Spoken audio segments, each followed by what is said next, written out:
Good afternoon. Welcome to Creation in Crisis. We are a webinar sponsored by Creation Spirituality Communities that meets on the first Thursday of the month at 4 p.m. Eastern Time. We feature speakers who are exploring the nexus between spirituality, cosmology, and activism, which align with the three vocations of creation spirituality: mysticism, creativity, and transformation. This series is offered to the broader creation spirituality community to aid us in responding to our environmental crisis from a spiritual approach, as people who hold the earth and all life sacred. Our speakers address this crisis in creation through their experiences with environmental law, earth activism, research, spiritual practice, science, cosmology, community organizing, and the arts. Your hosts for this session are myself, Bob Eisenberger. I'm in Toronto in the Great Lakes bioregion, on lands occupied by many Indigenous nations, most recently the Mississaugas of the Credit.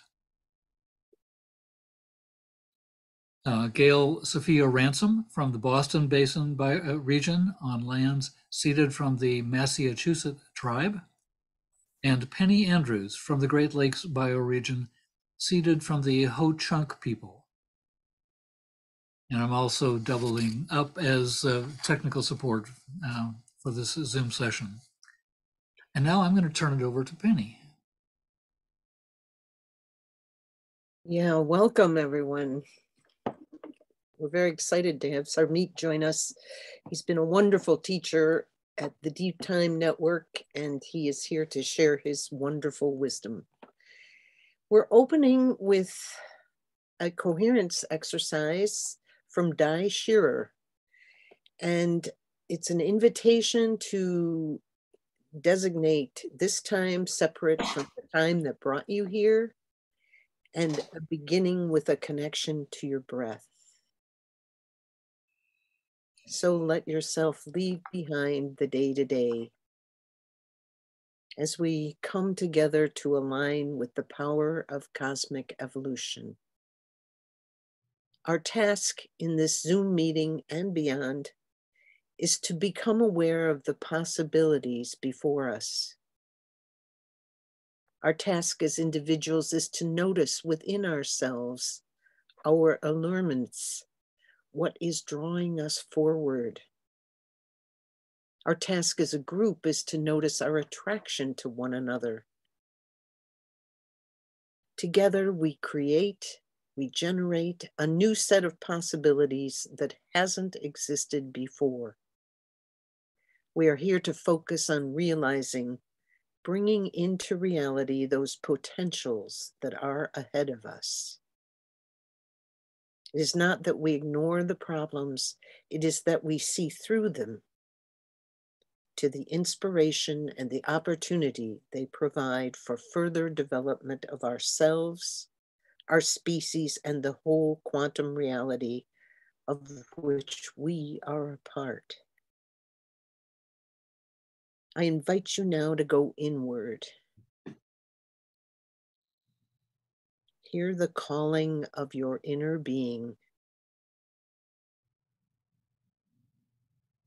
What is drawing, alluring you?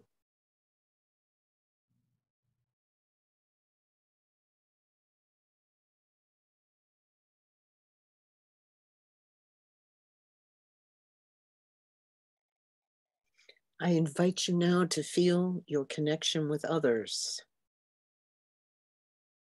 Hear the call of the group, of Earth, of the universe. What is drawing and alluring you there?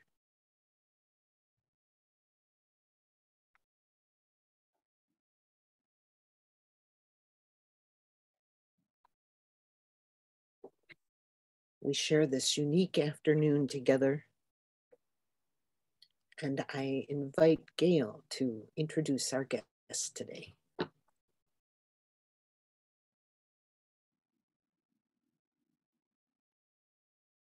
Thank you, Penny. That was wonderful. Thank you. I am very pleased on behalf of Creation in Crisis to introduce you to Sarbmeet Kanwal, PhD. He is an award-winning teacher and educator because he is such a pioneer in novel ways of teaching quantum physics and astronomy. His PhD is in theoretical physics from the California Institute of Technology. His aptitude for explaining intricate scientific concepts in everyday language has made him a sought-after speaker among both sciences and non-science communities. At this ripe moment, when the mystic and the scientist, who both seek to know the nature of the universe, are beginning to listen to each other, Sarbmeet comes into our lives with his wisdom. His recent TED Talk was on the title of Chaos to Cosmos. Sarbmeet is also a follower of the Sikh religion and a longtime board member of the Monmouth Center for World Religions and Ethical Thought.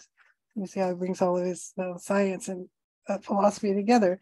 Where he helped initiate several interfaith projects, including co-founding of an award-winning youth leadership program called Mosaic. In the last 2 years, he has taught for the Deep Time Network. Penny and I have heard him many times and at the Deep Time Network, and we all want to hear more from him all the time because I think we are thirsty for what it is he has to say. I feel that he is in the tradition of Pierre Desjardins and Brian Swimme. Both of these people seeing the universe, how it behaves, and then understanding what it means for us. So I am very happy to introduce to you Sarbmeet Kanwal. Whoa, thank you, Gail.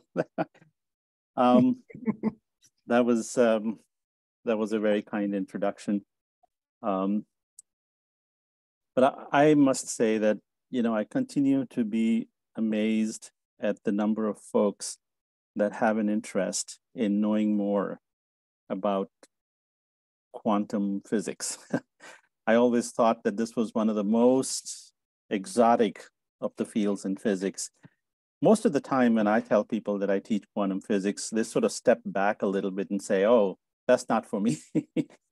So, but in any case, I am very, very deeply honored to be here with you, and I will certainly try to do my best today to give you and share my thoughts on quantum wisdom. So I have, as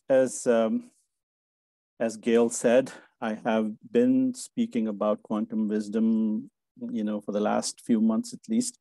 I have taught a course in that as well. But today, I'm going to do this a little differently. I mean, for one, my own ideas on quantum wisdom have been evolving, and I'm sure they will keep evolving. But today, I'm going to tell you the story about quantum wisdom and interweave into that my own story. I usually don't do that. So let me start by telling you a little bit about myself. I grew up in the capital city of India, New Delhi. And as Gail mentioned, I grew up in a Sikh family. That is, in fact, the way to pronounce my religion, S-I-K-H, Sikh, and Sikhism.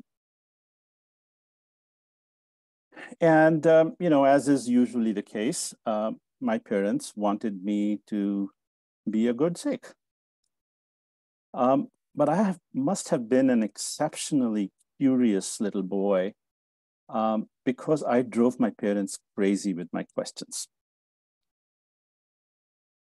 My parents wanted me to indulge in some of the rituals of my religion, and I would want to know why, what good is it?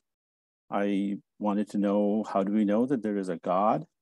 And on my questions went. So I was a bit of a rebel. But I did accede to a few things that my parents wanted me to do. And one of those was to read the first poem in my holy book. The Sikh holy book is a pretty large volume, about 1,400 pages, and it's all in rhyme. It's one poetry after another, and many people describe it as poems of love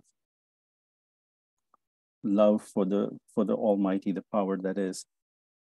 And in any case, this first part, my parents wanted me to read every morning when I get up. And I kind of reluctantly, obeyed them and did that. And it must have resonated with me in some way, because I actually continued that practice for quite a while, maybe a couple of years. It's only when I went to college that I decided to, for obvious reasons, I was into much more at that time, and I gave it up. But that poem has stayed with me.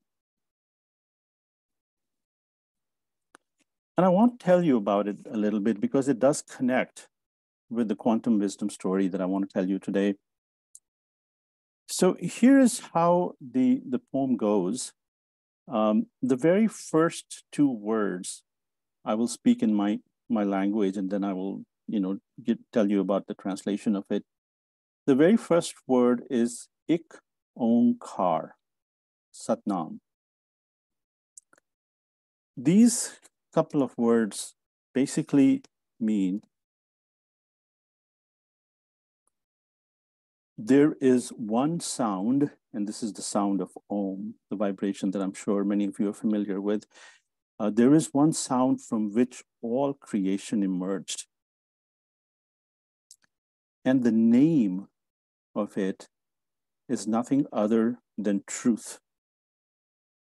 And then it goes on to talk about the qualities of this entity. It says that it has no form. It is beyond life and death cycles. It is beyond time. It is beyond the vagaries of our ego. And it is through aligning ourselves with this force that we can attain permanent peace and bliss. That's just the beginning. It goes on then to explain how to align with this force. And, it takes about 10 minutes to say the whole thing. But I won't go into the rest of it. But so, as I said, I must have resonated with it. Something about it when I used to recite it gave me peace and calm. And so I did do it for quite a long time. But the part that really stuck with me was this idea that the name of this force is truth. Now, as I told you, I had many, many questions. And when I saw this phrase, and by the way, I kind of gave up on my parents because they tried to answer my questions, but I was never satisfied with what they had to say. So I presumed that that was not going to help me very much. But this one word that I saw, this idea of truth, gave me this feeling that maybe if I try to dig for the truth, that I will know the answer to my questions. And at that time, I was in school and I was learning science. And the only kind of way that I know of getting at truth was to study science. And it was that, I believe, that was one of the main reasons that drove me to go into physics. That's what I did. But my reasoning behind a lot of this was to get some of my basic questions answered, and my questions were about life and how to live it and all sorts of things like that. And as anybody with any knowledge would have predicted, very soon I was disillusioned. I began to see that despite the fact that I was able, fortunately, with some of the talent that I had for math and physics, I was able to study it to the point where I felt that I had gotten to whatever was known in that area, and I did not see those answers. And at the same time, without my knowing it, I was being brainwashed in the community that I was present in. The company of the scientists and the academicians that I was with were essentially providing a shell around me that would not come out for many, many decades. And so I basically fell into the conditioning, if I may call it that, of understanding science in a way that does not leave any room for a story to develop around it. It was almost after 40 years that I came out of that brainwashed state. And I will tell you the rest of my story at the end of my talk. But now I want to say a little bit about what it was and what my understanding now is of what it is that I was missing. What I was missing was the fact that science alone is not sufficient to answer the questions that I had. It is actually a combination of science and story. And that is the part that didn't come to me until not too long ago, actually. And for that to happen, my shell had to be softened. And it is actually still being softened. At this point, I also want to acknowledge the gift that I have of the deep time community to which I have been belonged to for some time now, that it is a lot of that sharing with that community that has allowed me to soften that shell and to understand something that lies beyond the science that I have been so enamored with. So at this point, I want to go into my PowerPoints. So let me share my screen.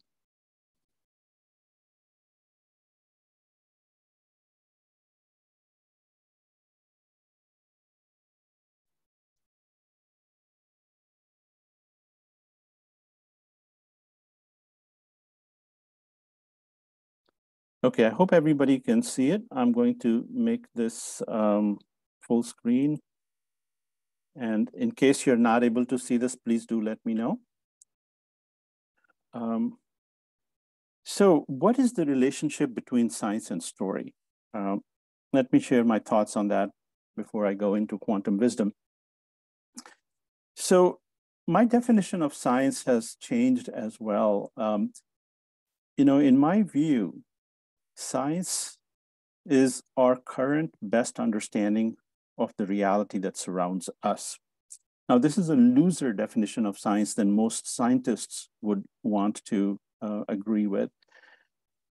But to me, defining science in this way is quite helpful.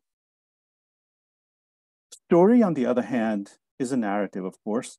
It's a narrative that is built from our current science, which is the science that we know, that helps orient us and guide us in how to live day to day in our world.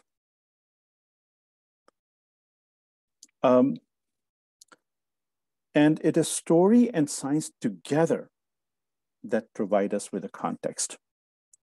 They provide us with a perspective. They provide us with what we sometimes call the cosmology. And it is that cosmology that helps ground our existence.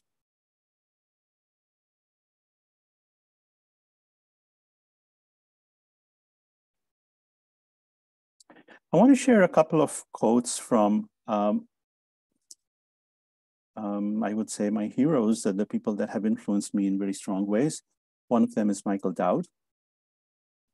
And his first quote is actually not his own quote, but it is from Loyal Rue, who is a philosopher of religion, but I heard it first from Michael's mouth, so I put it here.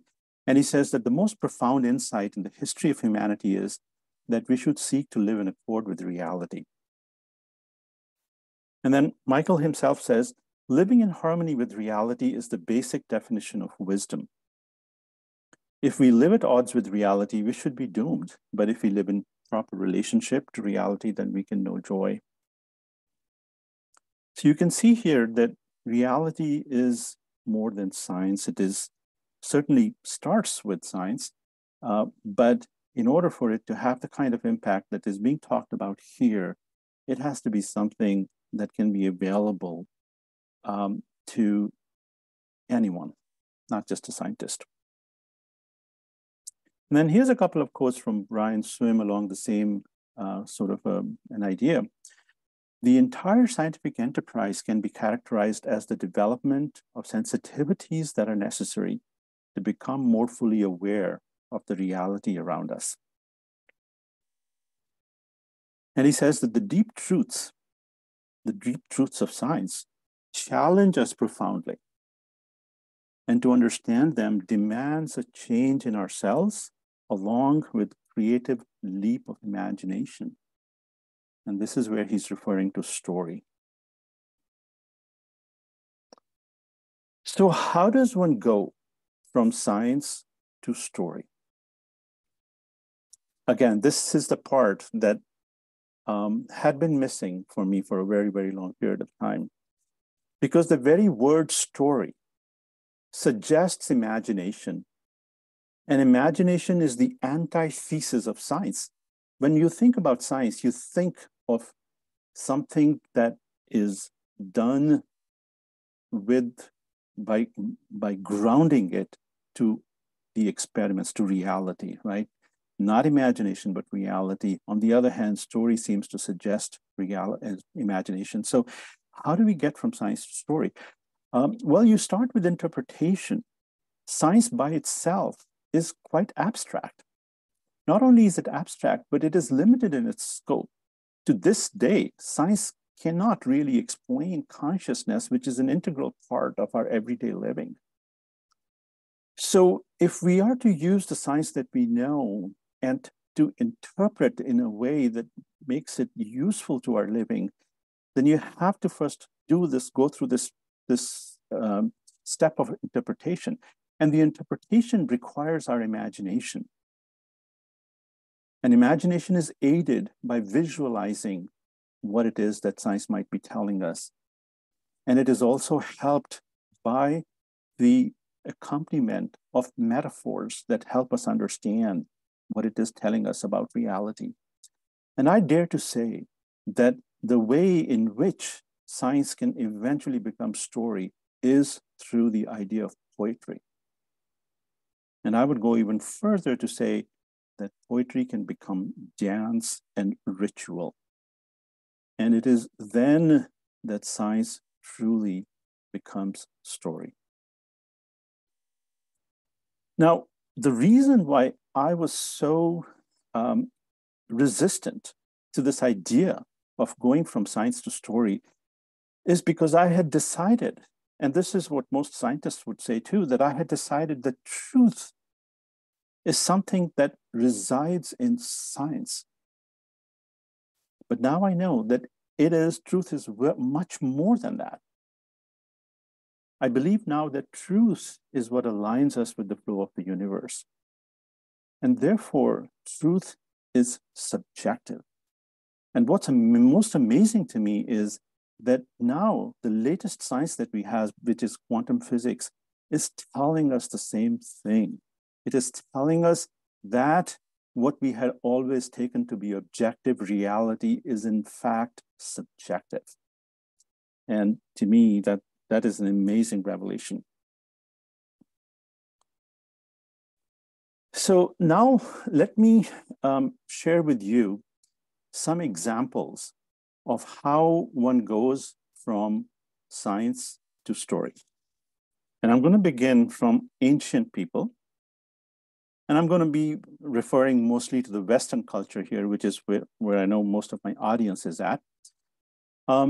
So here is a depiction of Hebrew science. And once again, I'm calling this science, and other people may not, but this was the understanding that the world in that area of, they had at that time. I'm talking now about 4,000 or 5,000 years ago. And so the world was depicted as having been completely contained inside water.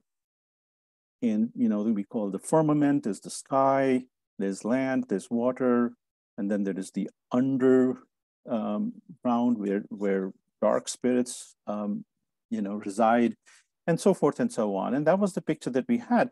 And so the biblical story that emerged from this picture was indeed based on this science. And we know what that story is. I list here the 6 days of Genesis, of all the things that were created. You can see the story centers around what we have on the earth, what people thought there was. Now, much as this story is something that, we have evolved much further from it, but the important thing to see is that this story actually provided orientation and guidance to humans for centuries and centuries. And I'm suggesting here on the right-hand side that there are twists that develop in these stories. They all do. I mean, these stories are not just about the science that we know, but then they go on with metaphors and so forth to help us, make something of those stories. And so very often, especially in those kinds of stories that develop a priesthood around them, you often get twists in the story that essentially allow the priesthood to maintain their power. That's how I see it. In the olden stories of, indigenous people and so forth, there wasn't that element to it. But in our stories of the modern day, there is always this element that implies that we are somehow not complete. And in order to be complete, we have to help. We need help. And of course, the priesthood is always there to provide us with that help. I'm talking about the Adam and Eve story, of course. In any case, what followed after that ancient Hebrew science was what we call Greek science. And this was what the Greek philosophers had come up with. And in the Greek science, there was advancement from the past. And the biggest advancement was that the Greek philosophers realized that the earth was spherical. And therefore, they built a cosmology around the sphericity of the earth, with all the planets going around the earth in different shells around it, and the sun and the moon as well. Now, this science was not immediately available to the Christian story, but over time, somewhere around the 12th or 13th century, it did find its way into that science. And it did not change the story very much because it sort of fitted into it quite nicely. It simply meant that the firmament was a little bit more complex than what people had thought it to be, but it still centered around the earth. And so the biblical story adjusted and in fact made this Aristotelian view of the world as its basis over time. Now, what happened after that is a much bigger revolution. And that is the development of Newtonian science. And that happened in the 16th and the 17th centuries. Now, the groundwork for that was laid by two major contributors, Copernicus and Galileo. And what they discovered was that the idea of Earth being in the center was really not true, and that the only way to look at our universe was to put the sun at the center. Now, this was a major disorientation event because it meant that the Earth was not the special thing that the story wanted it to be, that the Earth was simply a large rock floating in empty space. And space had no shape or boundaries anymore. As time went on, people discovered that the stars were not equidistant from us, that they were actually distributed in the form of galaxies and so forth. And so as time went along, all of the orientation that had developed basically went away. Not only that, but Newtonian science was able to show that the heavens were no different from what happened on the earth. Newton showed that the reason that the moon goes around the Earth is actually the same as the reason that apples fall down, which is basically gravity. So with that removal, it was very difficult to look at the sky and think in terms of spirit and God. One had to banish those, in a sense, from the universe to some other place from which they would continue to play their role. So there's a couple of things about Newtonian science that made it very difficult for people to orient a story around it. And the first one is what I call decentration. This is the idea that we're not at the center of anything at all. Space is like a giant empty room with no boundaries, no shape, no center. In fact, there was a principle that developed called the Copernican principle, which says there is nothing special about where we happen to be in the universe. We're not at the center of our galaxy. Our galaxy is not at the center of its cluster. The cluster of galaxies is not at the center of the universe, and so on it goes. The other thing that Newtonian science did, which was also disorienting, is that it brought home the idea of materialism. Materialism basically in this context means that all motion and all change are caused by external agencies, and that matter on its own is basically just dead. It has no subjectivity. So that gives rise to the idea the universe is a collection of dead objects, and all creation requires external agency for it to work. Now, before you think that I'm bad-mouthing Newtonian science, I want to make it clear that not only was Newton the most amazing scientist that ever lived, perhaps other than Einstein, but the only kind of science that could have developed in that environment was Newtonian science. And its development was absolutely critical, because without it, we would not have the science that we have today. But what's interesting to me is that this development is not necessarily a bad thing, because I believe that disorientation is in fact necessary in order for us to create a new order. And in the talk that Gail mentioned, the TED talk that I gave, which is called Chaos to Cosmos, the idea really was that you need chaos in order for cosmos to happen. Cosmos in Greek basically means order. So if you want to take cosmos or order to a new level, then you have to have some chaos that happens before that. So the only problem with Newtonian science, and it's not really a problem because this is how our universe evolves, but it does lead to the disruption of what was a very wholesome orientation that we had with the old story. And it conditions us to think in ways that are not aligned or open to the way that our universe works. But again, that simply means that we now need something new on which to hang our hat, on which to look at the further development of the universe. So the first thing that happened that started to bring in this new science that was to become a whole new way of looking at things was what Einstein did. So we are going to call it Einsteinian science. And the important thing that Einsteinian science showed us is that the universe is not dead. The universe actually can do things on its own without external agency. It can self-organize. And what Einstein showed is that space, which for all this time we had just thought about emptiness, just a container in which everything is, has no shape, nothing at all. That space actually is very much like what we have been thinking about as matter for a long time. Space has agency. It can do things just on its own. It is, for example, the expansion of space, which led to the new story, is in the very nature of space. There is nobody pulling space apart to expand it. It simply expands because it is space. And so it started to show us, and quantum theory will complete this picture, it started to show us that the universe is indeed alive, that it evolves itself without external agency.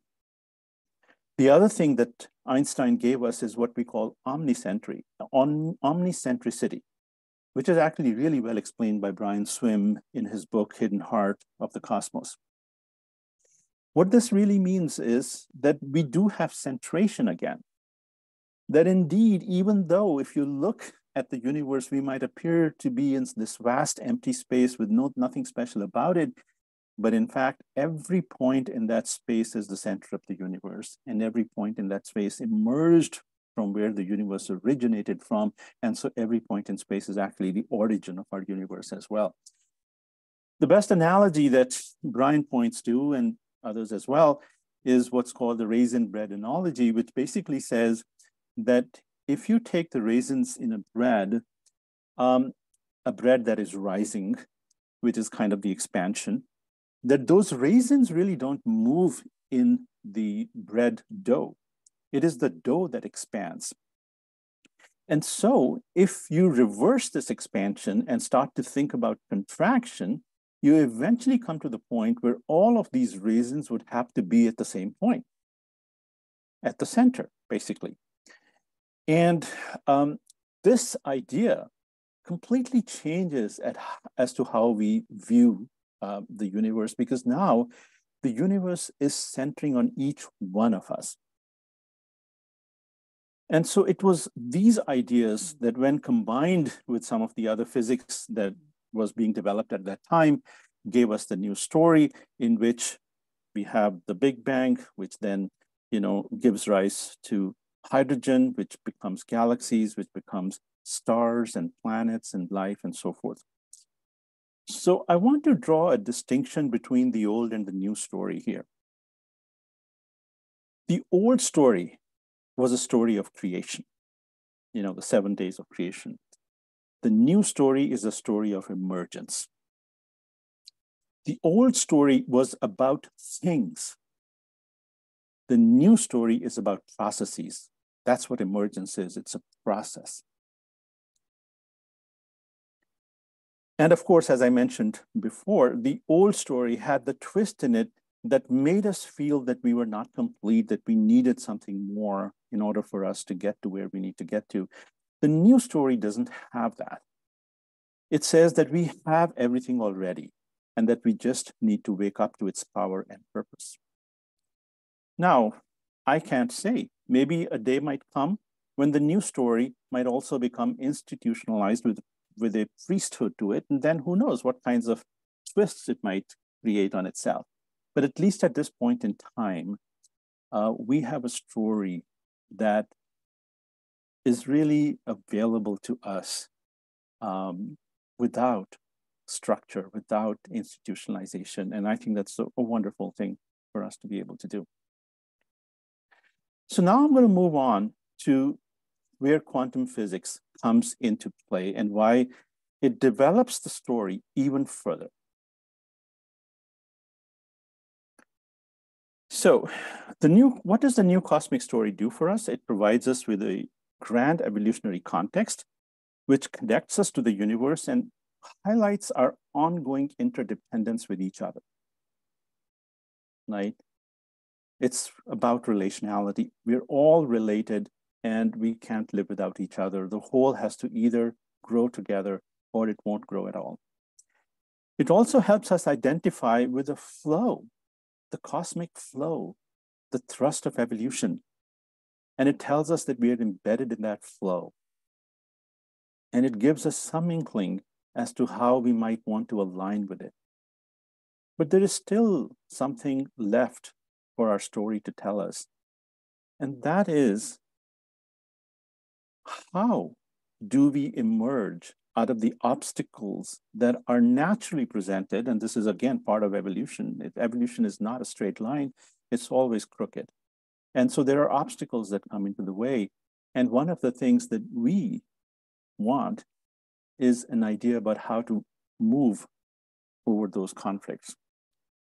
And so this is where quantum physics comes into play, or quantum science, as I'm going to call it here. So quantum science has revealed a new kind of reality that exists at the microscopic level. And remember, we have to live in accord with reality, or at the least, we have to take that reality and we have to develop the right sort of story from it. And so this revelation of something new in our reality calls for a development of a story around it. And that story is going to be very different from the story of Newtonian science, because as we will see, quantum science challenges almost all of the bedrock principles on which Newtonian science is based.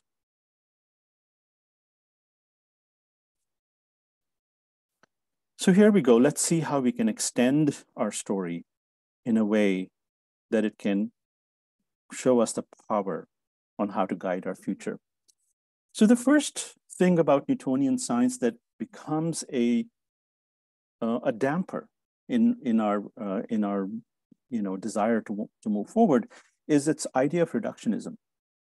Reductionism essentially says that all complex objects can be viewed as being made up of smaller parts. And it even goes on to say that any quality that you might emerge from these objects can also be traced back to some of the very basic primary qualities.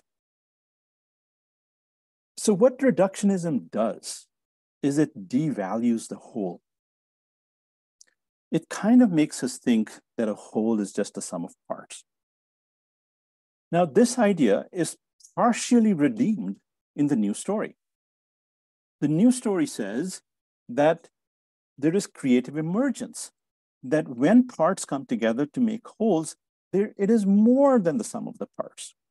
A star is much more than a collection of gas. A planet is much more than a collection of rocks. And so with creative emergence, it gives us a way to put some respectability into the whole. But quantum physics goes a step further. So let's see how quantum physics deals with the whole. So the first thing that I want to introduce is the quantum field, which is a complicated mathematical entity that I'm not going to try to explain here. But the way that it comes about is what I want to tell you, and that is it's the way in which reductionism basically blows up on its face. So in order to go along with reductionism, we need to find out what everything is made up of. So we look at matter and we find it's made up of molecules. We look at molecules, we find it's made up of atoms. We look at atoms and we find it's made up of a nucleus and an electron. We look at the nucleus and we find that it's made up of protons and neutrons. We look at protons and neutrons and we find that it's made up of quarks, and so on it goes. And this really does sound like reductionism, doesn't it? Except for the fact that when we get to what we think are the most basic elements, which is the electron, at least the most basic elements that we know today, which is the electron, the up quark and the down quark, basically the three particles from which all matter is made up of, we find something really, really strange. We find that what we were thinking about as a particle is not a particle at all. It has no, it doesn't measure up to any model of a particle that we had, or the model that Newton gave us, which is that particles are tiny, hard, spherical balls. In fact, it has no size associated with it whatsoever. We've never been able to find a size of an electron or a quark, and there is no substance to it either. If there was some way in which we could touch a particle, we really can't, because our senses are too gross for those tiny particles. But if indeed we could, our hands would go right through it. There would be nothing there for us to touch. What we have found now, and this is where I'm introducing the idea of the quantum field, is that a particle, all the particles that are at the basis of all of the matter are just some kind of a vibration, a ripple inside of what we call a quantum field. And the only thing I would say about a quantum field is it's ethereal. It's an ethereal presence in the whole universe. So there is no place in the universe in which a quantum field is not. A quantum field pervades the universe. And it can only be described in terms of certain qualities that we have, which we can write equations with and so on. That's how we know about it. And so what has happened is that in trying to get to the bottom of things, to find out what everything is made up of, we have ended up with a whole. We have ended up with something that pervades the whole universe. So here's another quality of Newtonian science that is that gets destroyed essentially by quantum physics, and that is the idea of determinism. So determinism says that if we know everything, if we know all the agencies that are acting on an object, and if we know the rules and laws that are applied to that object, which is what Newton's, science finds, the laws that run everything, then we can basically figure out what's going to happen to it forever and ever. There is no mystery here. There is nothing at all. It will all, we know how the universes go. And you can see now why people say that Newton's science led to the idea of the world being a one huge machine, because that's really what it leads to. So a deterministic universe, this is the other thing that happens with the deterministic universe, which is a problem for the new story, and that is the deterministic universe cannot differentiate. And we all know that that's an important aspect of evolution. If there is no differentiation, what do we get? We get one kind of galaxy that is made up of one kind of stars, which is made up of one kind of planet. And if that is what happens, then we have no richness and we have no ability to evolve such a universe into what we see today. Now, what does quantum science tell us? Quantum science tells us that this is not so. That what we have is inherent unpredictability, that no matter how much we know about the condition of a particular system in terms of all its agencies and forces and rules and so on, we still cannot know what's going to happen to it next. And it's not about not knowing enough science. In fact, science itself has shown amazingly that there can be no future science which can crack this unpredictability. This unpredictability is part of our reality, and it brings mystery back into our reality that Newton's science had removed from it. What it means is that if you take identical systems under identical conditions and you see what happens to them, they'll all go in different ways. So with unpredictability, we can have differentiation, we can have the richness that is absolutely essential to this new story. So the underpinning of that is provided by quantum science. A couple of quotes that are relevant to this. Isolated material particles are abstractions, their properties being defined and observable only through their interactions with their other systems. So this is how we think about material particles now. In the world described by quantum mechanics, there is no reality, except in the relations between the physical systems. It isn't things that enter into relationships. There are no things anymore, but rather relations that ground to the notion of things. The relationships help us abstract the idea of things from them. Relationships are primary.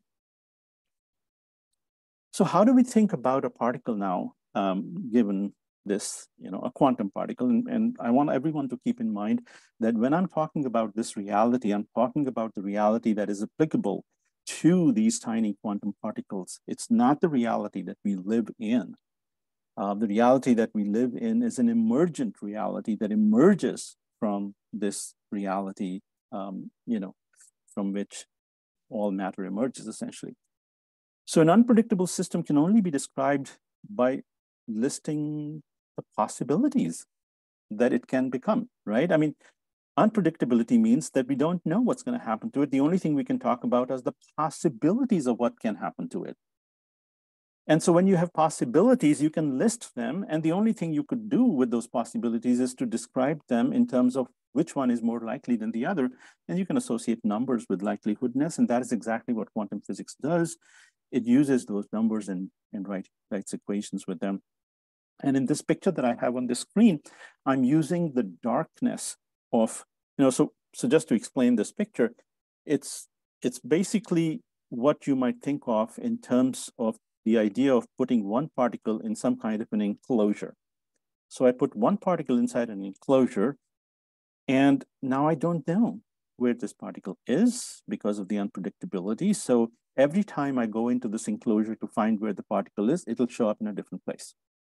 So all I can say is that in this enclosure, I have possibilities. It's filled up with possibilities, nothing else but possibilities. And all I can do is I can give numbers to the likelihood of each of the possibility. For example, in this particular case, I have darkened the thing at the center to show you that there is more likelihood that the particle will be in the center rather than on some of the edges, but that's it. So a quantum particle really becomes a pattern of possibilities of what can happen in the future. Quantum science tells us how these possibility patterns evolve. And it turns out that they behave much like waves. This is why they can be described as vibrations in a quantum field. And this is also why you may have heard that quantum physics deals with the duality of particles and waves, because possibilities behave as waves. But when we go in to observe what's in there, it looks like there's a particle in there. So quantum reality is created in the act of observation. It lies in a relationship, a process, not in a thing, right? So it is that act of observation, which is a relationship, because observation is made by interaction. There's no other way to observe something other than to interact. So we bring our machineries, we bring our instruments, and we have those instruments interact with whatever is inside the enclosure, and boom, a particle suddenly seems to be at a certain place in it. So it is the relationship between the instrument and the possibilities in there that we are describing here, not our usual idea of a thing or a particle. And so, this is where subjectivity enters into it, that reality really lies in the eyes of the beholder, because depending on what kind of an instrument I bring to bear, I will find different things. So there is no unique reality anymore. It becomes a subjective reality, much like what we now understand how a story needs to be interpreted. A couple of quotes. Quantum theory forces us to see the universe not as a collection of physical objects, but rather as a complicated web of relations between the various parts of a unified whole. Capra. The world thus appears as a complicated tissue of events in which connections of different kinds alternate or overlap or combine, and thereby determine the texture of the whole. The texture is one of relationality. So sometimes we describe reality, quantum reality, as nothing but a web of relationships. So what about atoms? What are atoms? And in looking at atoms, we will start to understand the significance of the whole much better than we did with Einsteinian science. So an atom is actually nothing but a collection of these possibilities. But it's a special collection because atoms are not just one thing. They are at least two things. For example, a hydrogen atom is made up of an electron and a proton. And we know that an electron and a proton is nothing more than a vibration in a quantum field, in two different quantum fields. These quantum fields allure to each other. And in their allurance, they're able to take the possibilities that I talked about, and they're able to weave them in beautiful patterns of energy that vibrate and respond. And that's what an atom is. Gone is this picture of something in the center with another thing going around it as if it was some kind of a solar system. That doesn't hold in quantum physics. So what I show you here is some kind of a visualization, but keep in mind what you're visualizing are possibilities. Possibilities is not something you can touch. Possibility is something in your head. It's something, it's a likelihood that you compute. So atoms are more like ideas than they are like things. And depending on the energy patterns, they can have all kinds of shapes. So what we now find is that not only does space help self-organization at the large level, at the highest scale, but even at the smallest scale, things self-organize. Quantum fields allure to each other and they create atoms for no external agency at all, just because they're there, and that's what they are here to do, is to form atoms. Okay, the last thing I'm going to talk about in terms of how quantum physics has changed our view of Newtonian science is to talk about causality. Now, causality is one of the strongest bedrocks of Newtonian physics. I mean, that's what it's all based on, that for every effect, there is a cause, and Newton was able to figure out how to create the effects from the causes. That's what all his laws were about. And here I'm just showing a picture of a Rube Goldberg, but just to show you that everything is nothing but a chain of cause and effect, cause and effect, cause and effect. And this is what gives the idea of the universe being this fast running machine. You know, it takes away any possibility of any kind of a magic, because we think of magic as something that happens when there is no cause for it, right? But there is no magic in the Newtonian universe. But what happens in quantum science is something completely different. So what we find is that there are effects in quantum physics and there's no cause. We cannot find any cause for it at all. Things happen just spontaneously. In fact, here I'm showing you 3 possible particles that are identical in everything. You know, they're put in the same place with the same kind of conditions around them. And then we go into C to measure how they're moving. And we will find they're all moving in different ways. In fact, if we put a particle in the center that is not moving, and if we make sure that there are no agencies that can make it move, which means maybe we put it in some corner of space where there's no gravity, so nothing can make it move at all, we will still find that if we look at that particle in a couple of seconds, it's moving. No cause whatsoever. Things are moving on their own. We call these quantum fluctuations. What it's telling us is that matter is alive. Not only is it alive, it's spirited. This motion is very rapid.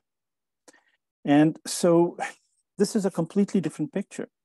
Now, if it was just this random spiritedness of matter, then what we would get in our universe is randomness.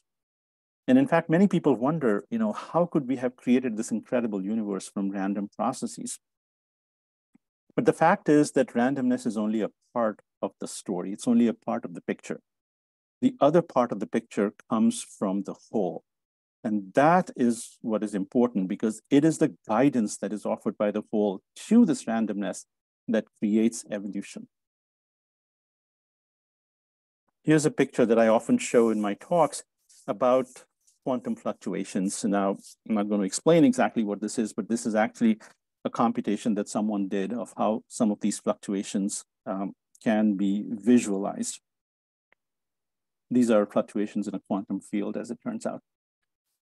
So what is this new thing that quantum physics is giving us? Well, we talk about deep time, right? That's what the name of the organization that I'm a part of. What is deep time? Deep time generally refers to what has happened in our past that has brought us here. It talks about our common ancestry. The fact that we all came from that same origin, the Big Bang. And so it's like a tree. You know, here I've kind of tried to depict our evolution as a tree. It starts with the Big Bang, then you have a trunk that is made up of hydrogen and helium, the gas from which emanate galaxies as branches, from which there are other branches like stars and from which planets emerge. And then life emerges. And I'm showing life here as the flowers on the tree. The flower has a lot to rest its laurels on because it came out of this amazing tree. But the flower wants to know, what does it have to do to take the seeds that lie in it and to give it the room that they need in order to flourish? We are like those flowers. We have been brought into existence through this amazing process of evolution. And now we're trying to see, where is it that we need to go with this? And the new story that developed from Einsteinian ideas does tell us a lot, but it doesn't quite give us all that we need in order for us to know what to do. So this is where quantum evocation comes into play. Now, the idea of causality is replaced in quantum physics with a new idea, which we call evocation. So we already said that quantum physics describes things as nothing but a collection of possibilities. Possibilities of what? Possibilities of what this can become in the future. Now, the likelihood of these possibilities are influenced by whatever it is that is around this system that we are talking about, which we generally refer to as its environment.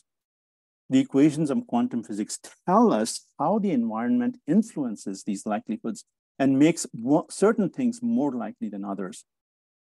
So evocation is essentially creating conditions to increase the likelihood of a future possibility to become realized, while causality is the application of a force to produce a specific outcome. So causality is directed, it's specific. It's in a way violent, while evocation is more fuzzy. Evocation is gentle. Evocation is possibility, it's ambiguity, but it's the general thrust in a certain direction, but not very specific in what it does. That's what evolution really feels like. And so what we are doing here is to take this amazing metaphor that emerges from quantum physics, and we are helping it improve and enhance our story, the new story, the story of our cosmos. So we're not only inspired by the deep past, but we are being called by the deep future. The deep past is a source of inspiration for us. It has allowed us to do a lot. It has allowed us to understand and internalize the principles like context and matrix. But evolution is not just driven by the processes of emergence. It is driven also by a calling to be evoked into future possibilities. The inspiration, it is the inspiration from the deep past and the guidance from the deep future that moves us forward on our cosmic journey. So both things are important. I sometimes call them the two pillars of the cosmic story. And I, have started to think of deep time now as not just deep past, but also deep future. And I'm glad it was called deep time, because time can be both past and future. So what this gives us is a new language, and you need a new language when you want to tell a new story. It's the language of holarchy. Just like we had hierarchy, we now have holarchy. Cosmic evolution is not about parts attracting parts to create new wholes. It's about existing wholes guiding and evoking the parts towards possibilities that will move the universe towards becoming itself. This is holarchy. Hierarchy is when you have a part, one single individual, that is essentially trying to move a whole forward. That's the old leadership. That's the leadership of Newtonian ideas. The new leadership comes from wholeness itself. And it is a guiding, gently guiding kind of a leadership. So this little picture, I bought it from somewhere. I think it says a lot. It's really what is called the idea of holons, which means holes inside holes inside holes. So one hole guides whatever system is being in it as its part to become a new whole. And that new whole can then further guide what's in it to become another whole. And that's another way to look at evolution. And so cosmic flow flows from the biggest holes to smaller and smaller holes that we have. And one can think about evolution happening in this way.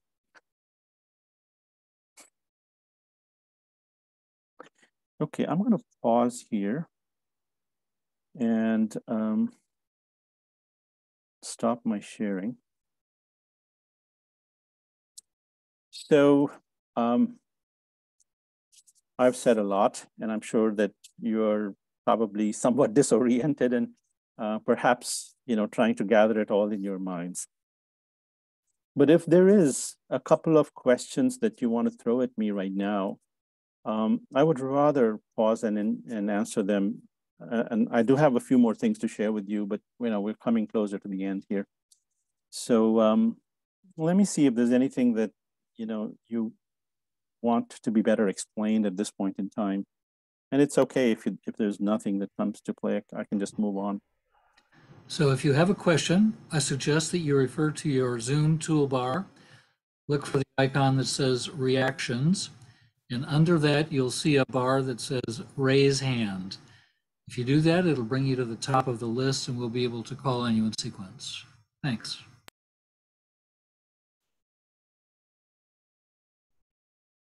Okay, question from Carol and then from Catherine. Oh, there's quite a few. I'll see how many I can take right now, but go ahead, Carol. Thank you, Sarbmeet, and Penny and Gail and Bob. This is that last piece was very, very helpful in terms of where evolution happens from the whole guiding the whole. That's a real gift. The question that it begs from me is, we're saying then that there is an intelligence, a consciousness guiding the universe. Would you comment on that, please? Okay, good question. That's a thought that would naturally come to mind. So here is how I answer this question. You can imagine that question pops up a lot. Consciousness, just like so many other words like God and spirit and so on, has baggage to it. It means different things to different people. My personal view on this is that if we take consciousness to mean what resides in some ways, the physiological processes in our brains that cause us to be aware, if we use this idea of consciousness, then I don't feel comfortable associating that with what you just said. I am more comfortable with saying that there is an intentionality, there is a directionality to the process. If you want to interpret that as consciousness, that's fine with me. But I'm just concerned that, there are lots of questions that come up. People talk about cosmic consciousness and a lot of those things. And I am certainly not ready to, to comment on those things. And by the way, the reason is that, because of my training in science, one thing that I'm very sensitive to is to base my thinking and whatever wisdom it is that I share on things that are well established. And everything that I talk to you about today is a well-established part of science. And when I do go away from science into metaphor, I make sure that I say that it is metaphor. So this is the reason why I kind of stay away from some of these more speculative things like cosmic consciousness. I hope that helps. It does. Thank you very much. Sure. Catherine, go ahead. You're muted. I'm very interested in, now that you've brought us to this holarchy, how that applies to your life story. Yeah, I did one. I will come back to that. But yes, it is definitely something that has made a big difference to me. I mean, I've realized the importance of story and the relationship of story with science. And yeah, the holarchy to me now is part of that story. And let me leave it at that for now. I'll comment on that a little bit towards the end, if that's okay. Yeah. Thank you. Daryl, go ahead.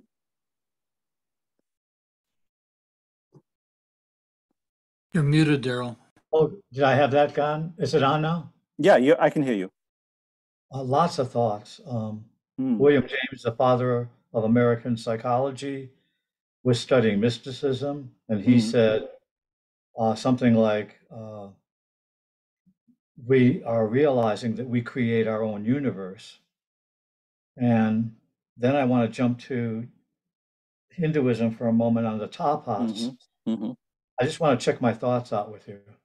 The tapas was 2500 to 3000 BC, where everybody in the village brought a twig, or little kids brought a twig, and bigger people brought a bigger log, and they had a huge bonfire.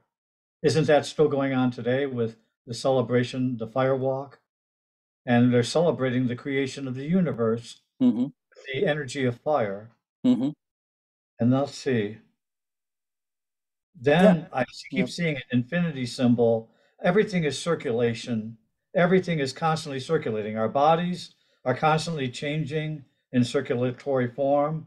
The plants are constantly evaporating and up and down, root from the earth, drawing from the earth, and at the same time drawing from the sky. So that there's a circulation going on both ways. Could you say that that circulation is our coming from the sky into us and from the earth into us? No, I cannot. first of all, I'm not very, very familiar with some of the things that you're talking about. I know that there are rituals like this. But I think it would take me too far to sort of comment on a particular ritual. I mean, a lot of these rituals are subjective. They are meaningful to the cultures and the communities that create them. So it's very difficult to talk about them, you know, from a universal cosmic story perspective. And if it's okay, I'm going to leave it at that so we can give other people a chance. Marie, I'll take the question and then I'll move on. This is just trying to clarify for me the understanding. So if I look at evocation, can we say that like the floods and fires that are happening around the world, we're being evoked to develop a new possibilities from that, because that's the chaos. So out of that possibility is coming forth. Yeah. Absolutely, Marie. I think a lot of what we sometimes think about cataclysms and obstacles and so forth are opportunities to create new possibilities. So when you come to this idea that possibilities is what's going to move us forward, then it becomes important for us to figure out how we can create more and more such possibilities. So you have your finger on the right thing. And this is also a good way to enter into the rest of my presentation. And there will be more time for you to ask questions. So let me, if it's okay, I'll just move on at this point. Okay, so I'm going to share my screen again.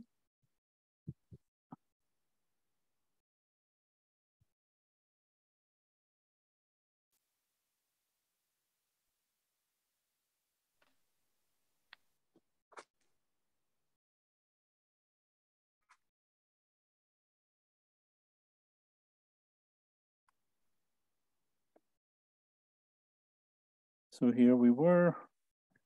Okay, hopefully this should be good. And we can now move on. So what I'm going to do in the next 5 or 10 minutes is to tell you the cosmic story in a different way. I'm going to tell you the cosmic story, hopefully in just 5 minutes, about using the idea of the whole instead of just the idea of, emergence, which is what the story was so far. So these are ideas that are complex, and I'm putting them in as simple a way as I can. So I can understand that you may feel a little bit disoriented because you may not know all of the physics behind it, but here's a try, and just be kind to yourself, just absorb the gist of it. So one of the things that we have found in the last few decades, because quantum physics is still evolving, one of the things that we found is that the Big Bang is not the origin of our universe. Our universe actually seemed to have, and by the way, I should say that in talking about this, I'm now talking about things that are a little bit more speculative. The evidence is, not all there yet, but certainly there are many, many pointers that suggest that this is how our universe started. And the idea here is that it started with an organizing principle that is essentially nothing more than wholeness and oneness depicted in a mathematical way, right? So I'm just trying to get rid of something here on my screen. Oh, that's better. And so it's this grand unified organizing principle, which we actually have equations for right now, that suggests is the beginning. And everything was completely integrated and one, to the extent that all of these forces that currently operate in our universe, they were all a single force. It was just one force. And over a very short period of time, it all happened very quickly, these forces broke up into separate entities, which is how we see the universe today. Every time there was a breakup, there was a kind of a jerk to the universe, if you will, because that when something breaks up like this, there's energy that is released, and this energy can create, for example, a huge amount of expansion in a short period of time.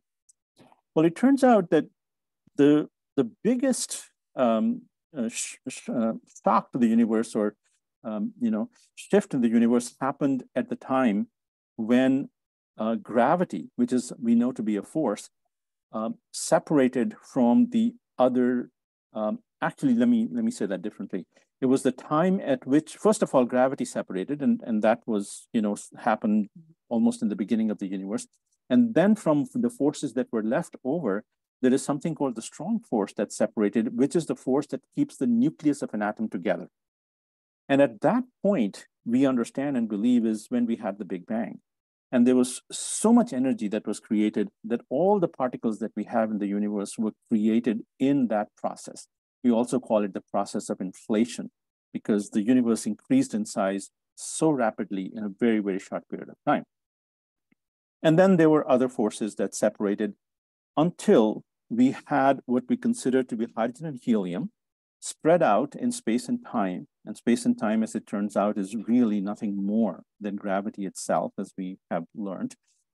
And so this was the beginning of what started out the process of creating galaxies. So here we see how a whole is essentially becoming its own parts, if you will, in this manner. And then, of course, we can continue the process, and we have now hydrogen helium gas, which is spreading around the universe in clouds. And within this whole of space and time and gas, there was the possibility of galaxies. So those possibilities were there. And in addition to whatever it was that was creating this thing to happen, it was the whole that was bringing this together into galaxies. And this is what we have learned from Einstein, that it is not the attraction, gravitational attraction between particles that makes galaxies. It's actually the whole of space and time that puts its arm around a cloud and makes it into a galaxy. So I've tried to show that here in my own way. It's an invisible arm, of course, because space is invisible. But that is what creates galaxies. So we see how the whole is playing a role even in this particular thing. Then we come to the picture of a galaxy itself. And I should tell you that this is actually a James Webb picture. So I got an opportunity to show one of those. These are so amazing. This is the most detailed view that we've ever had of a galaxy. And what we see in this picture are areas in the galaxy that are reddish and bluish in color where stars are being formed. Now, a galaxy is a whole. And a piece of gas left out in space might eventually create a star, but that star would have no meaning at all. What gives a star meaning is the fact that it's part of this galaxy, because when the spiral arms of this galaxy go through round and round, they create what we call density waves that compress the gas. And that compression is what brings forth new stars. And then this continues to happen as these arms keep spiraling around. And so stars that die and give all their bounty into the galaxy become new stars until there is so much dust and heavy atoms in those stars that they can now start to create planets. So the idea of planets comes about as a dynamics of this whole. So too is true about our solar system.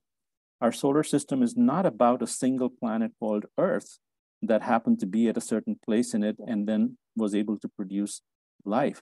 It is about being part of the whole. In fact, we now know, and more of these truths are coming to us as we understand better, that another planet, Jupiter, which is a much bigger planet than the Earth, played an incredible role in the creation of life on Earth. Earth was waterless in the beginning because it was so hot that all the water had evaporated. But Jupiter, with its huge gravity, was able to attract icy objects, which we call comets, towards Earth. And the collision of those comets with the Earth and their melting is what created our oceans. So once again, the production of life on a planet is really something that happens with the whole, not something that we can simply think in terms of the parts themselves doing it. And the same can be said to be true about life itself. Life originated in the oceans, but it was the combination of minerals coming out from vents under the oceans. It was the combination of things that were present in the water itself the heat and thermal energy that came from the center of the earth, all of these things combined together to create the possibility. And this possibility got evoked as a result into what we consider to be life. The same thing, you know, an ecosystem is another whole. And it is the wholeness of this ecosystem that allows life to evolve. It is the predation and the preying of one species on another that creates the possibility of life to evolve. If an ecosystem wasn't there, and if there was an interaction going on between its parts, there would be no evolution of life. You know, simply mutation alone cannot generate life at all. So now we come to our final question. You know, what is the possibility of wholeness that is yet to come? Because that is the direction in which the universe goes, is to create more and more of this wholeness through the guidance of the wholes that already exist. So we have to listen to the guidance that is coming from the wholes that we are a part of. That can be our environment, it can be the earth, it can be the universe, but it can also be our communities. It can be our nations. Any of the wholes can give us guidance. But we have to be listening into it, and we have to have the ability to discern what might be coming from perhaps what I might call the hunger for greed and power, which is also part of our chaotic universe that we are in. We have to know the ability to discern that from what is true wholesomeness that is coming from those wholes. And that discernment is something that is natural if we can dig deeper inside of us, and if we can understand the things that are alluring us. I want to make an analogy here, and I want to say that, you know, I talked about the flowers wondering as to how they're going to be able to disseminate their seeds. Well, it turns out the flowers really don't have to do much.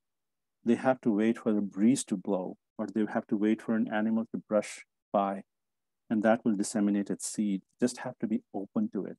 And that's how I see us here, is that if we are open to those possibilities and we have discernment in us, then this will emerge as well.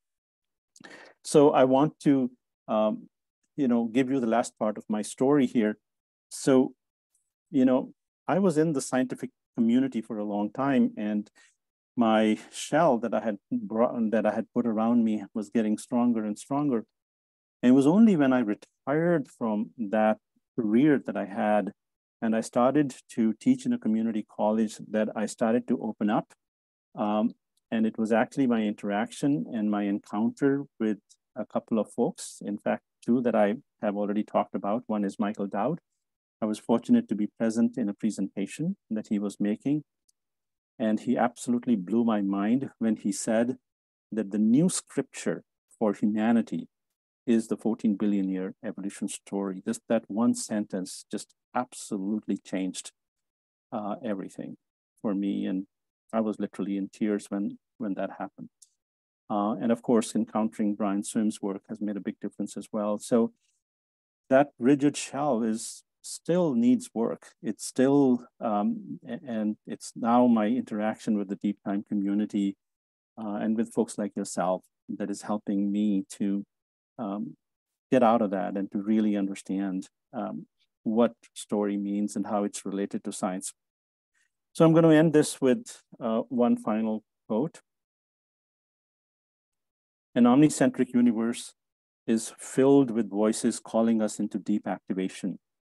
When we find our way into alignment, the energy that constructed the galaxies flows in our veins. We were apart, now we are whole. Our fulfillment is to become the heart of the universe in the form of human being. And that's where I'm going to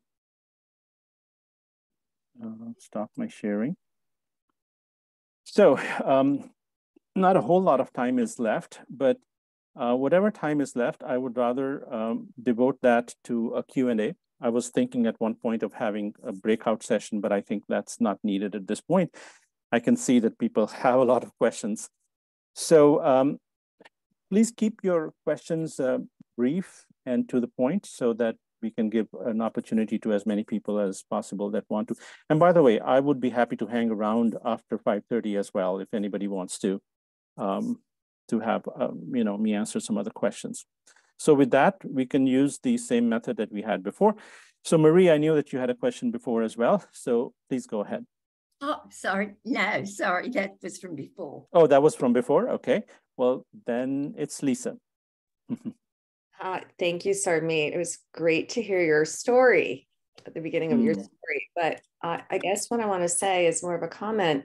There's such inherent hope in thinking of it, of understanding it this way, this quantum. Yes. That there's possibilities if we just pay attention. So thank you for just articulating it on so many beautiful levels of science and poetry. And you were on the right track from the beginning. I think my curiosity was for sure. But I also want to acknowledge you, Lisa, because you have really played a great part in softening that hard shell that I've been talking about. So thank you so much for that. You've taught me how to become vulnerable. And also I want to mention that I talked about dance being a part of how you get to story.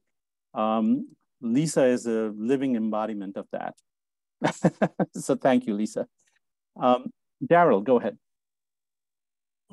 Lots of thoughts. You mentioned community is one of the avenues. Nature is one of the avenues of participation. Yeah. And I have struggling with, we have some individuals that are also collectively backed by other individuals who are leading to great destruction right now. And in the apparent destruction, from our limited judgmental viewpoint, mine, could that actually be, I'm thinking of Anika in Buddhism, everything is impermanent.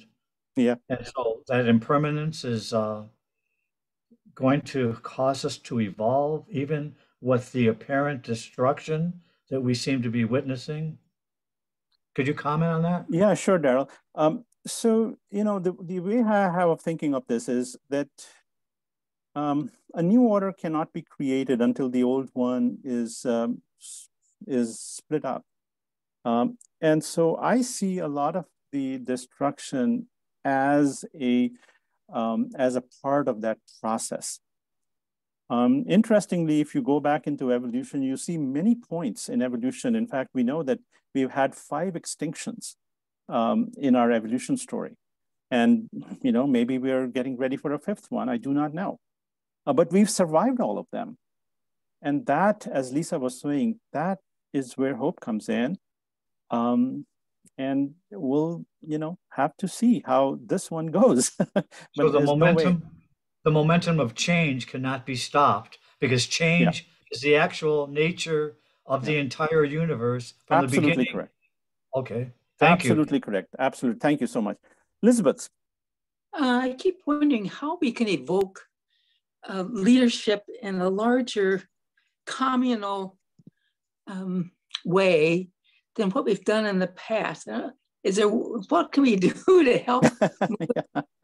I know, I'm sure many people have that question, and I do too. There isn't one answer, Elizabeth, and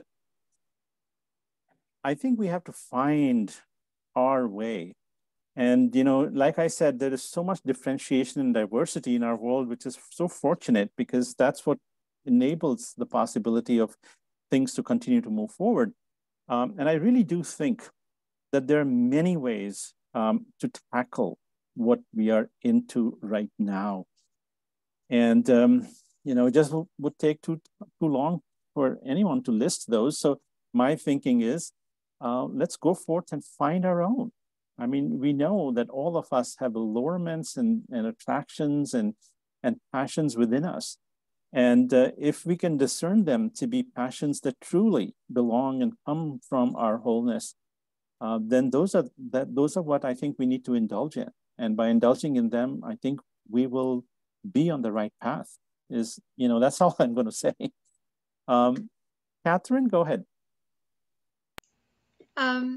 Yes, I'm wondering what comes from this conversation is the behavior, the ethics that comes with this kind of understanding. If things may devolve, then if they're going to devolve, so like what does that say to our behaviors then? Yeah. It just says that we are living the evolution story. It's, as I said, evolution is never a straight line. I actually sometimes, the other day I watched a version of Forrest Gump. It turns out there's another version of Forrest Gump. And it reminded me of the feather, right? The feather that sort of keeps floating in the air. And it wants to come to the ground because that's what gravity is helping it do. But every time there's a tuft of air, it sort of goes up again, and then it finds its way back again. And I kind of think of evolution that way. So there are regressive steps in evolution that take us back. But as long as that whole is present and it is intentional and it's directed, it seems like we'll find our way. A bit like a parent with a toddler. Sometimes you have to just let them fall. Yeah, exactly. That's right. Absolutely. But then the toddlers learn from falling, don't they? Yeah. I just hope that we are that kind of toddler. But thank you very much. I see that our time is up, so I want to honor that and send it back to Gail or Penny. But like I said, I can hang around for a little bit. So if you really have something that you are, burning to ask, I'm happy to help or to answer. Okay, Penny, for our ending, I'm thinking it might be good for us to kind of center ourselves, and think about those allurements, those tugs that come at you.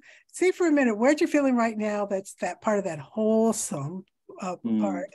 And then what is the what were the words you used? That the competition, the worldly survival, the greed, yeah, all that, and see if you can feel where you are right now. Just embody this a little bit. That's a good idea. Thank you.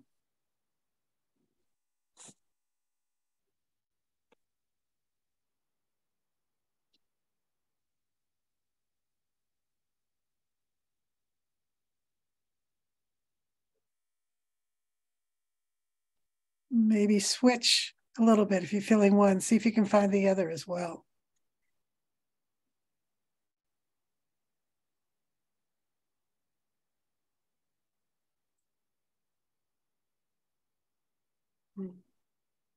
Okay. Well, may you be embraced with those and allured into many wonderful, wonderful activities and changes in your life. And may you be held by the great arms of the universe. Oh, I love that. Yeah. Isn't that a beautiful metaphor? I just love that metaphor of the great arms of the universe, of space itself, corralling us around and making something new out of us. Yeah. You use arms some other time. And then, of course, we have them ourselves. So yes, I found that provocative, too. What am I going to do with these arms here? We can dance with them. I'm sure Lisa will tell you that.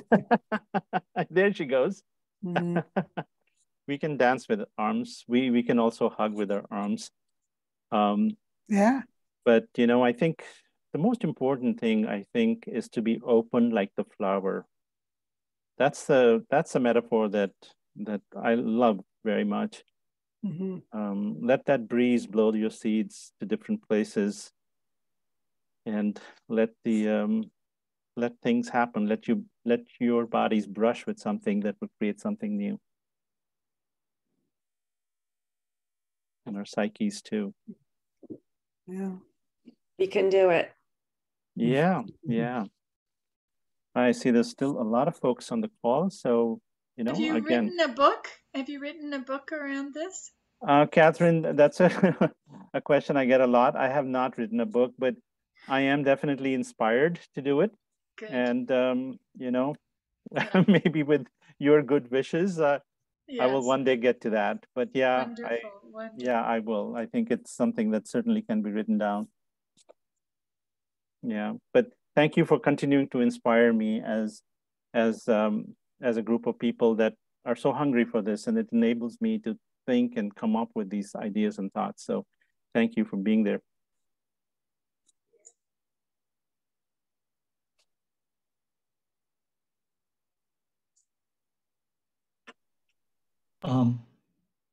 Could I bounce a visualization that I'm working on in myself right now off of you?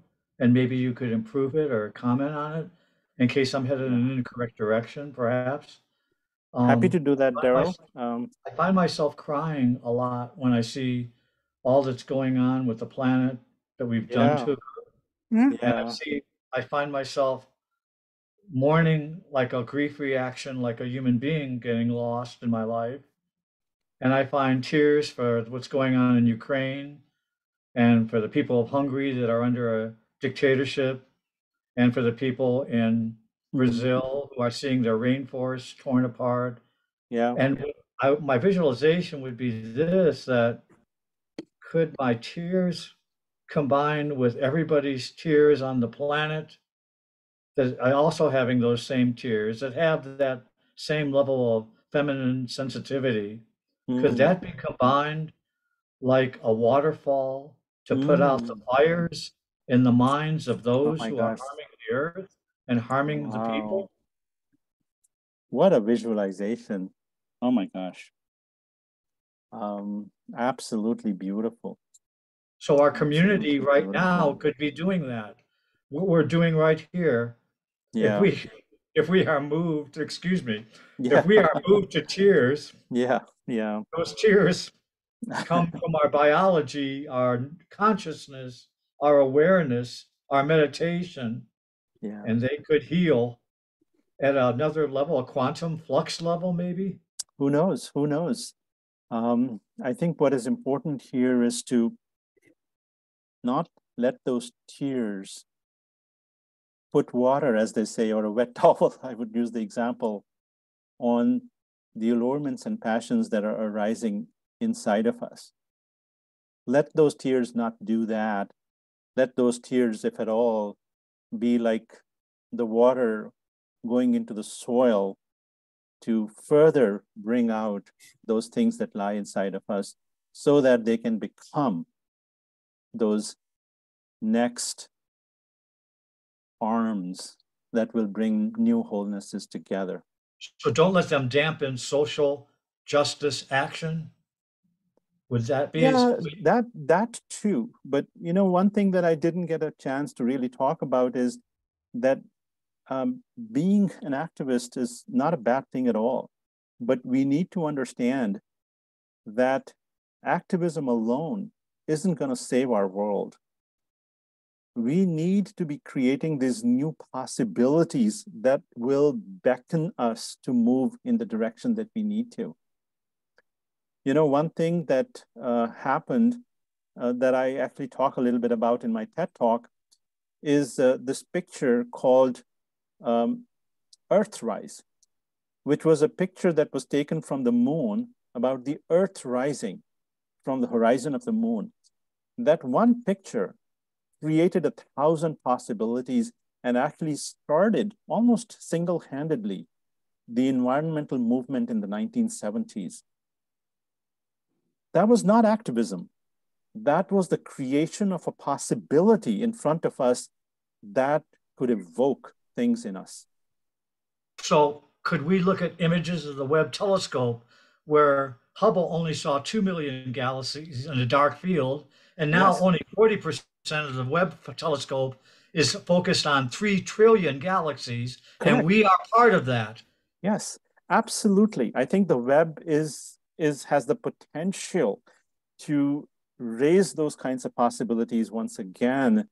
But I also want to be realistic.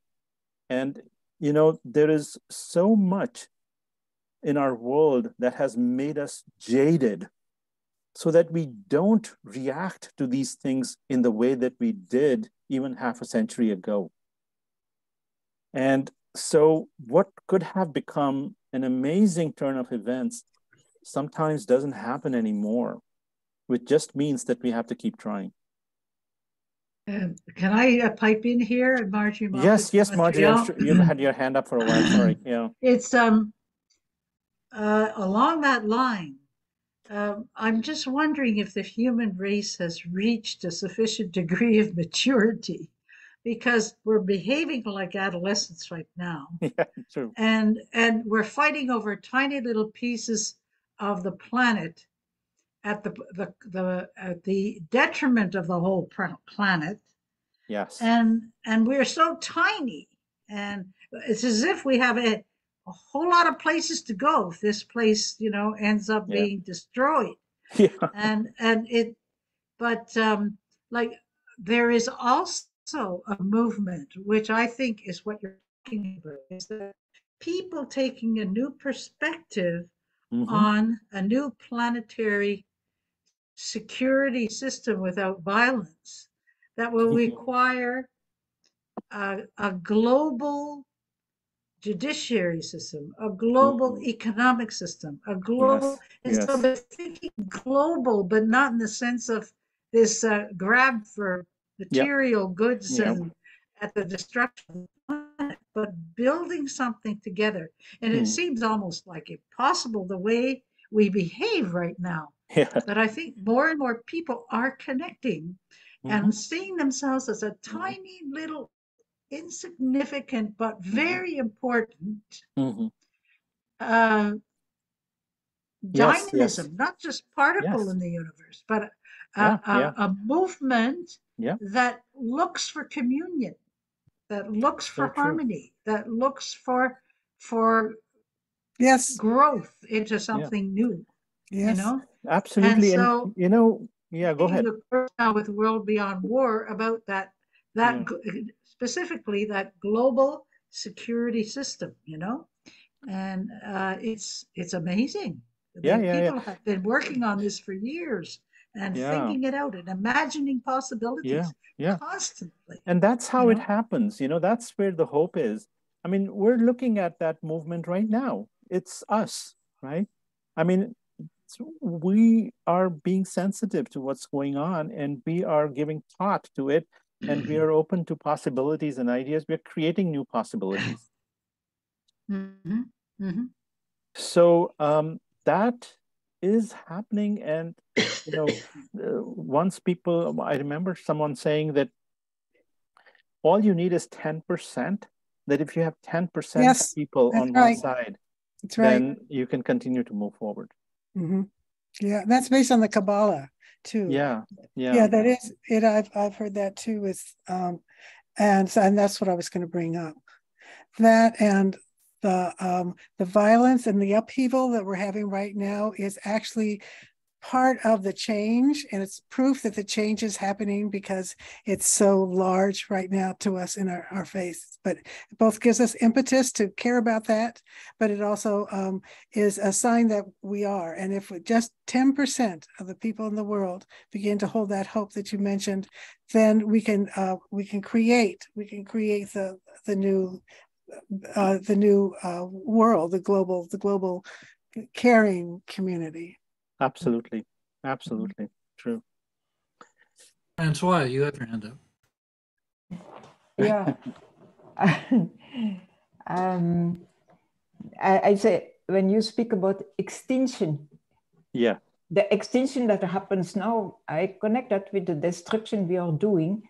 And this happened in a period of 300-400 years, while the other extinctions extend over thousands and thousands and maybe millions of years.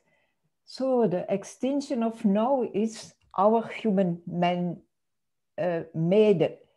And I think that the struggle, the activism, but with a vision. That definitely, I think people have to come together and denounce, not in a violent way, but really denounce, because the big evil, we can do small things, a drop in the ocean, but what are the system itself, this kind of capitalist system without ethics, which promote individualism, consumerism, destructions, arms race, is so huge what the multinationals do.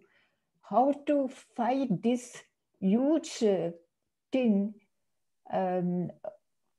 We have to do everything to promote that vision, through education, to whatever, but how to fight? What is the extinction? Is it the extinction because we get a nuclear war or what? And who are we? I think the hope, yes, very much, but in the same time, there is that also that fear that we confront day by day. How to face that?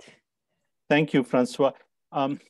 We can probably go all night talking about these things. We might stop soon if you're ready too. Thank you. You've been very generous to give us this extra time. Oh, absolutely. My pleasure. And, you know, maybe this means that we ought to organize a powwow or something like that, where we can just come together and chat and talk about these things with a few other visionaries, you know, that can help to, I mean, just an idea, but that might be what we need. Okay. But, thank you. Thank you once again, everybody, for being such wonderful listeners. And, you know, you can always get my contact information from Gail or Penny. And if you have other questions, you know, I'm happy to answer emails as well. So thank you again. Thank you so much, Sarbmeet. Thank you. It's been a blessing. Thank you. Thank you for Thank you all for staying and for your company. Absolutely. Bye now. Goodbye.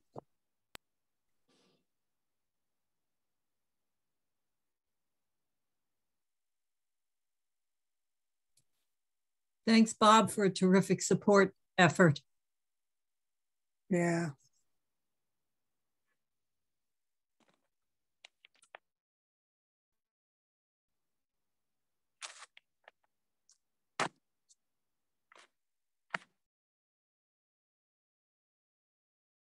All